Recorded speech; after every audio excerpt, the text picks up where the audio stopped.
کہ پانی ایک بہت بڑا ذریعہ ہے صحیح. جس سے ہم طہارت اور پاکیزگی حاصل کرتے ہوں. ہیں. دل کو ظاہر سی بات ہے پانی سے تو نہیں دھو سکتے. واہ واہ کیا بات ہے. ظاہری نجاست پانی سے صاف کی جا سکتی ہے, جی بالکل. لیکن باطنی نجاست پانی سے صاف نہیں ہو سکتی. واہ.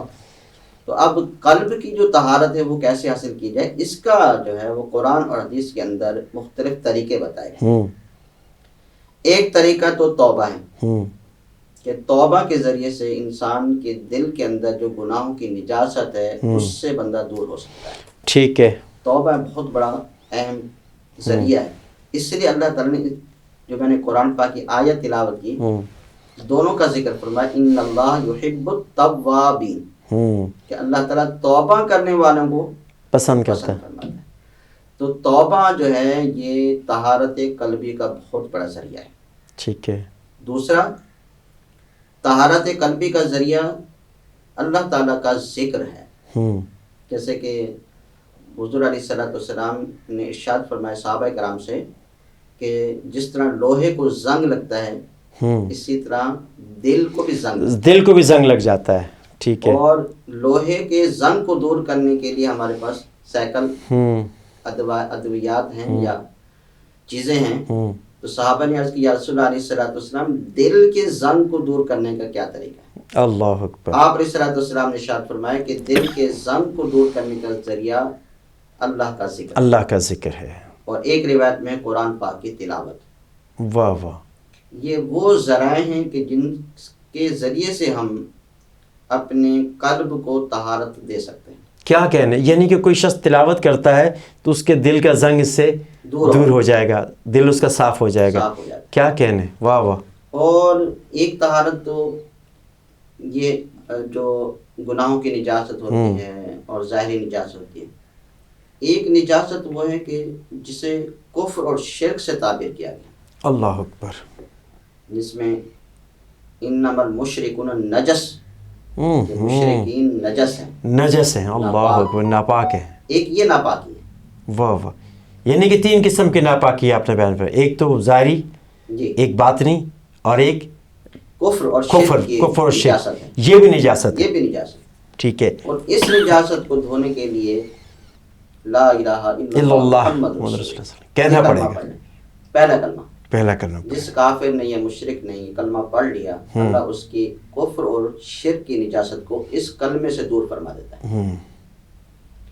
یعنی جس طرح وہ حدیث سے وہ جس طرح شرط ہے نا, ایمان کی شرط ہے یہ جی پاکیزگی. بالکل ایسا. تو اسی طرح جو کلمہ پڑے گا تو کلمہ ایمان کی شرط ہو گیا.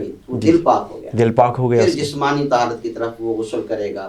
واہ واہ واہ. پاک ہوگا اور پھر نماز اور قرآن کی طرف آئے گا. ٹھیک ہے. تو یہ بنیادی طور پر 2 حصے ہیں, ظاہری طہارت اور باطنی طہارت. اچھا, پھر طہارت کی اور بھی صورتیں بتائی گئی فقہاء کرام نے. جسے ہم یوں سمجھیں ایک طہارت بالجسم ہو گیا کہ طہارت جسمانی طور پر. صحیح ہے. اس میں نے جیسے بتایا کہ جسم پاک ہو, لباس پاک ہو, جگہ پاک ہو. ایک طہارت مال کی بھی ہے. واہ واہ. مال کو بھی طاہر کہا گیا ہے. کیا کہنے. اور مال کو پاک کرنے کا ذریعہ زکوٰۃ. واہ واہ. تو یہ طہارت جو ہے زکوٰۃ یعنی اسلام کے جو 5 بنیادی ارکان ہیں وہ اس سب پر ڈیپینڈ کر رہی ہے. جی بالکل. سب کو گھیرے ہوئے یہ اپنے اندر. کیا کہنے. آپ کا جو مال جو ہے وہ طہارت, مال کو بھی پاک رکھیں زکوٰۃ کے ذریعے. زکوٰۃ کے ذریعے پاک رکھیں. اچھا, جو جسم سے جس چیز سے ہم طہارت حاصل کرتے ہیں اس جسم کی نجاست کو حدث کہا جاتا ہے. کہ جس سے ہم وہ حدث اصغر بھی حدث اکبر یعنی چھوٹی نجاست بھی ہے, بڑی نجاست بھی. چھوٹی نجاست مثلا کہ جس سے وضو لازم آ جاتا ہے اس سے ہم چھوٹی نجاست کہتے ہیں. اور جس سے غسل واجب فرض ہو جاتا ہے اس کو بڑی نجاست کہتے ہیں. تو عمومی طور پر ایک ہی نام دے دیتے ہیں حدث. حدث سے دور, اس حدث کو دور کرنا اور طہارت حاصل کرنا یہ جسم سے تعلق رکھتا ہے. ٹھیک ہے. اور زکوٰۃ سے مال کو پاک کرنا اس طہارت کا تعلق مال سے. ٹھیک ہے. زکوٰۃ کے ذریعے. اور جو قلبی طہارت ہے اس کا تعلق دل سے ہے اس کے گناہ بھی میں نے بتا دیے اور اس کا طریقہ بھی نماز ہے، قرآن ہے، ذکر ہے اور نیک لوگوں کی صحبت ہے۔ ٹھیک ہے، یہ وہ ذرائع ہیں کہ جن سے انسان کا دل، قلب اور روح پاک ہو جاتی ہے۔ صحیح۔ لیکن قبلہ آج کل جو حالات چل رہے ہیں آپ یہ دیکھیے کہ نہ تو بظاہر ظاہری ہماری طہارت نظر آتی ہے، نہ باطنی طہارت نظر آتی ہے۔ جس طرح آپ نے فرمایا کہ طہارت سے گناہ مٹ جاتے ہیں، صاف پاک ہو جاتا ہے بندہ۔ مال کی طہارت کہ اس مال میں سے زکوٰۃ ادا کر دی جائے۔ آپ نے دیکھا کہ ہمارے معاشرے میں کس قدر غربت ہے، کس قدر لوگ پریشان ہیں، لیکن جو مالدار طبقہ ہے وہ زکوٰۃ ادا نہیں کر رہا، تو اپنے مال کو پاک نہیں کر رہا، جبکہ وہ نمازی بھی ہے، نماز بھی ادا کرتا ہے، لیکن بظاہر طہارت کر کے نماز کے لیے کھڑا ہو گیا، لیکن وہ مال کی جو طہارت ہے وہ اس کو حاصل نہیں ہوئی۔ جی بالکل۔ دیکھیں، جہاں اسلام نے ہمیں جو تصور عبادات دیا ہے اس میں تو انسان کو کامل ہونا چاہیے، یعنی جب اس پر عبادت فرض ہو اس کی ادائیگی میں اسے جلدی کرنی چاہیے۔ صحیح ہے۔ یعنی ایک شخص نمازی ہے، ہو سکتا ہے کہ وہ صاحب استطاعت نہ ہو، اس کے پاس زکوٰۃ اس پر واجب نہ ہو، لیکن اگر وہ نمازی ہونے کے ساتھ ساتھ صاحب استطاعت بھی ہے، اس پر زکوٰۃ بھی واجب ہے، تو اسے چاہیے کہ وہ دونوں پہ کمال حاصل کرے۔ ٹھیک ہے۔ لیکن اگر ایک کو ادا کرتا ہے اچھے طریقے سے اور ایک میں کوتاہی کرتا ہے، تو جو ادائیگی کر رہا ہے تو وہ تو ادا ہو جائے گی، لیکن جس میں کوتاہی کر رہا ہے اس کا وبال تو اس پر لازم ہے۔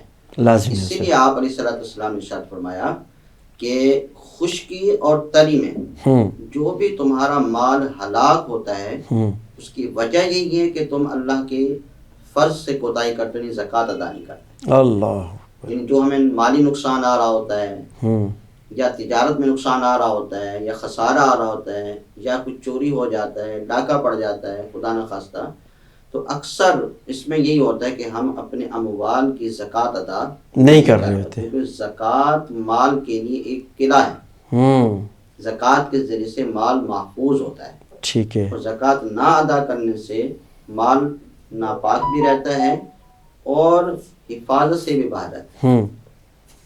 لہذا دونوں چیزیں اپنی اپنی جگہ پر ایک اہمیت رکھتی ہیں، زکوٰۃ بھی، نماز بھی، لیکن طہارت انسان کو دونوں سے حاصل کرنی چاہیے۔ طہارت دونوں سے حاصل کرنی چاہیے۔ تو طہارت کا کانسیپٹ کیا یہ دین اسلام میں ہے، اس سے پہلے بھی تھا؟ یہ طہارت کا کانسیپٹ پہلے بھی تھا، پہلے انبیاء علیہ الصلوۃ والسلام بھی گزرے، انہوں نے بھی اپنی اپنی امت کو طہارت کو پاکیزگی کا حکم دیا، لیکن میں نے شروع میں بتایا کہ جس شد و مت سے اور جس طرح اس کی اہمیت اسلام میں بتائی گئی ہے، اس سے پہلے کسی اور مذہب میں اس کو اتنا شد و مت سے نہیں بیان نہیں ہوا۔ اور موجودہ دور میں آپ دیکھ لیں کہ لوگ ترقی یافتہ اپنے آپ کو کہلاتے ہیں اور ترقی کے اعلیٰ عروج پر پہنچ گئے، لیکن پاکیزگی کے حوالے سے وہ پیچھے ہیں۔ لیکن اس کے مقابلے میں مسلمان اور اسلام نے جو پاکیزگی اور طہارت کا کانسیپٹ دیا ہے، تو ہمارا ایک غریب سا بندہ بھی پاکیزگی کے تصور کو پہچانتا بھی اور جانتا بھی ہے۔ اس لیے کہتے ہیں نا کہ انگلش میں پاکیزگی اور پاک کے لیے کوئی لفظ نہیں ہے۔ صحیح ہے۔ جو بھی الفاظ آتے ہیں یا تو صفائی کی طرف چلے جاتے ہیں یا ستھرائی کے معنی کی طرف چلے جاتے ہیں، پاکیزگی اور پاک کی طرف نہیں جاتے۔ تو اس لیے بزرگان جی نے کہا کہ جس زبان میں پاک کے لیے کوئی لفظ نہیں ہے وہ قوم پاک کیسے رہ سکتی؟ واہ واہ واہ واہ، کیا کہنے۔ یعنی کہ دین اسلام ایک ایسا فطری مذہب ہے اور فطری دین ہے کہ جو بھی اس کے حلقہ میں آئے گا وہ پاک ہو جائے گا، کیونکہ اللہ تعالیٰ پاک ہے اور پاکی کو پسند فرماتا ہے اور خوبصورت ہے، خوبصورتی کو پسند فرماتا ہے۔ بظاہر آج کا کوئی شخص اگر ہمارے پاس آتا ہے تو ہم اس کو دیکھ کر اندازہ نہیں لگا سکتے کہ یہ شخص باطنی طور پر بھی پاک ہے یا نہیں ہے۔ جس طرح آپ نے ارشاد فرمایا کہ اس کے اخلاق سے، عادات سے، اطوار سے یہ معلوم کیا جا سکتا ہے کہ یہ شخص پاک بھی ہے، صاف بھی ہے، کیونکہ اس کے اخلاق بتا رہا ہے کہ وہ صحیح ہے۔ لیکن آپ یہ دیکھیں کہ بہت سے ایسے لوگ جو مسلمان نہیں ہیں، جس طرح کہ کرسچن طبقہ ہے، آپ ان سے کبھی بھی بد اخلاقی کا مظاہرہ وہ نہیں کرتے۔ جب بھی بات کریں گے بڑا لینینٹ ہو کے بات کریں گے، بڑا ہلکے میں انداز سے بات کریں گے، کبھی کسی سے اس طرح کا ان کا وہ ٹون نہیں ہوتا جو ہمارا مسلمانوں کا ہوتا ہے، تو اس یعنی کہ آپ کی وہ بات یہاں پر کنٹراڈکشن ہو رہی ہے. جی بالکل، بعض افراد ایسے ہوتے ہیں جو غیر مسلم ہیں، ہاں، لیکن کردار کے لحاظ سے بہت اچھے ہوتے ہیں ہوں اور ان کے معاملات لوگوں کے ساتھ بہت بہتر ہوتے ہیں. ہوں تو اس بارے میں اسلام ہمیں یہ کہتا ہے کہ کوئی بھی عمل صالح ہو، ہوں اس کی رب کی بارگاہ میں قبولیت کے لیے ایمان شرط ہے. ہوں کیونکہ وہ ظاہراً تو اپنے اخلاق اور کردار کا نمونہ ہے، اچھا نمونہ ہے، لیکن باطن اس کا جو دل ہے، قلب ہے، وہ کفر اور شرک میں ہے، کی نجاست میں ملوث ہے. ہوں جب تک وہ نجاست دور نہیں ہوگی، اس وقت تک یہ اعمال صالحہ جو ظاہری اعمال ہیں وہ رب کے ہاں مقبول نہیں ہے. اس لیے کہا جاتا ہے کہ غیر مسلم کوئی بھی نیک عمل کرتا ہے تو اللہ تعالیٰ اس کا بدلہ اسے زندگی میں دنیا میں عطا فرما دے گا. ٹھیک ہے. اور مسلمان کا جو نیک اعمال ہے اللہ تعالیٰ دنیا میں بھی اس کو اس کا اجر دیتا ہے، بدل دیتا ہے، اور آخرت میں بھی اس کے لیے بہت بڑا ذخیرہ ہے نیکیوں کا ہوتا ہے. تو یہ فرق ہے ہم میں اور ان میں، کیونکہ ہم آخرت پر بھی یقین رکھتے ہیں. صحیح ہے. اور ان کے ہاں آخرت نہیں ہے، جو کچھ ہے وہ دنیا ہی ہے. لیکن اس کے برعکس مسلمانوں کو اپنے اسلام پر عمل کرنا چاہیے. جس طرح ہم آج بیٹھ کر غیر مسلم اقوام کے اخلاق اور کردار کے بارے میں بیٹھ کے بات کرتے ہیں، تو یہ آج کا نوجوان یا نسل وہ یہ سمجھتی ہے کہ شاید اخلاق اور اچھے کردار ہم نے ان سے لیے ہیں تو ہمیں ان جیسا بننا ہے. ہاں نہیں، بلکہ انہوں نے بھی جو اخلاق اور کردار لیے ہیں وہ ہمارے اسلام سے ہی پائے ہیں. انہوں نے بھی اسلام سے ہی انہوں نے یہ جو رہنمائی اصول لیے ہیں اسلام سے. اور اسلام 1400 سال پرانا ہے. صحیح. اسلام سے انہوں نے سب کچھ لیا. اگر مسلمان ان جیسا بننا چاہتے تو وہ ان جیسا نہ بنے، بلکہ انہوں نے جس سے لیا ہمارے نبی سے، ہمیں اپنے نبی علیہ الصلوۃ والسلام کی سیرت پر عمل کرنا چاہیے. سیرت پر عمل کرنا چاہیے. تو طہارت جو ہے کہ بڑی ضروری ہے، ایمان کا جزو ہے، ایمان کی شرط ہے کہ بھئی پہلے آپ پاکی حاصل کریں پھر آپ ادھر دین میں داخل ہو جائیں. تو طہارت کے لیے جس طرح کے وضو یہ شرط رکھ دی گئی کہ طہارت جب آپ وضو کریں گے تو آپ طہارت کے دائرے میں آ جائیں گے کہ آپ کا جسم پاک ہو جائے گا. تو وضو کے جو مسائل ہیں اس میں بھی ہم گفتگو کریں گے کہ وضو کا حکم جو ہے وہ کب ہوا، کس وقت، یعنی کہ آپ صلی اللہ علیہ وسلم کے مکی دور میں یا مدنی دور میں کس وقت یہ اس کا حکم آیا. لیکن وضو کے بارے میں جو اللہ تبارک و تعالیٰ نے قرآن پاک کی جو آیت کریمہ نازل فرمائی، ارشاد فرمایا کہ یا ایھا الذین آمنوا اذا قمتم الی الصلاۃ فاغسلوا وجوہکم وایدیکم الی المرافق وامسحوا برؤوسکم وارجلکم الی الکعبین. اس میں اللہ تعالیٰ نے ارشاد فرمایا کہ جب تم اہل ایمان نماز قائم کرنے کے لیے کھڑے ہو یا نماز کا ارادہ کرو تو سب سے پہلے ان اعضاء کو دھو لو. صحیح. وہ 4 اعضاء کا ذکر اللہ تعالیٰ نے بالترتیب قرآن میں درج فرما دیا. ٹھیک ہے. سب سے پہلے اللہ تعالیٰ نے حکم دیا کہ وجوہکم، اپنے چہروں کو دھو لو.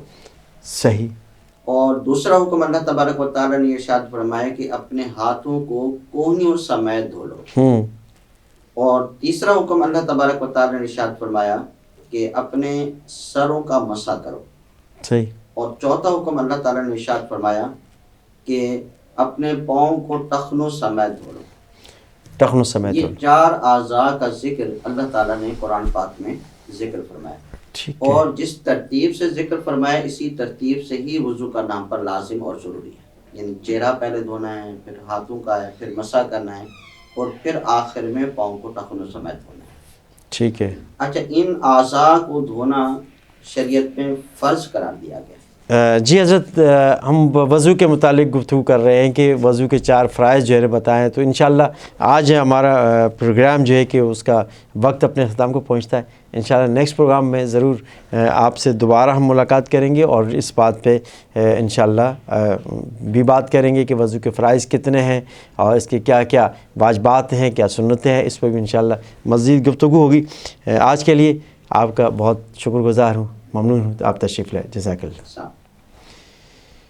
ناظرین، آج کے اس پروگرام میں ہم نے طہارت کے متعلق گفتگو کی کہ جس طرح کہ الطہور شطر الایمان کے نبی کریم صلی اللہ علیہ وسلم نے فرمایا کہ طہارت جو ہے کہ یہ ایمان کی شرط ہے، ایمان کا حصہ ہے، ایمان کے لیے لازمی ہے، اور جو اس پہ عمل کر لے گا اس کا آدھا ایمان مکمل ہو جائے گا۔ تو اس پہ آج ہم نے گفتگو کی، امید کرتے ہیں کہ آپ کو یہ گفتگو پسند آئی ہوگی۔ اجازت چاہتے ہیں، فی امان اللہ۔